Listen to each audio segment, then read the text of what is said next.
I just want to maybe start with the exit packages, if I can. You knew that the rules had been broken. You didn't raise it with management of any description. The Director General did not bring it to the Executive. But you're the head of HR, so that was your responsibility to make sure in your department that things were done right and rules weren't broken. The ultimate decision maker was my manager. Okay. You said then that the exit of the former CFO was processed in the same way as all others. She received the standard letter, which included the wording as approved by the Executive Board. This, you said, is an administrative oversight, and it's one you take full responsibility. I've heard of downplaying something, but I mean, that takes the biscuit. If you were doing your job as Director of HR, you could have said, I can't sign that because it says I was approved by the Executive Board. If I signed that, I would be party to a lie.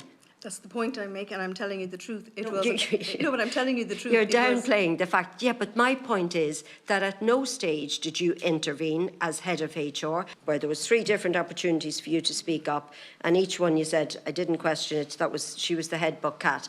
So I'm asking you, in your position as Director of HR, were you afraid to question Dee Forbes? I wasn't afraid of Dee Forbes. You weren't afraid of her. You absolutely weren't. So that means then, that is clear enough then. That means that you just didn't do your job. You weren't afraid to question her. You knew what she was doing was wrong, and you did not do your job. That's it in a nutshell. Mr. Backhurst, for the public to see that people who didn't do their job at that time sat there, said nothing, and they're still on the Executive Board. Emer made a mistake. She said that in this case. Okay. It wasn't a mistake, in my opinion. It was seeing a wrong and not putting it right in our position.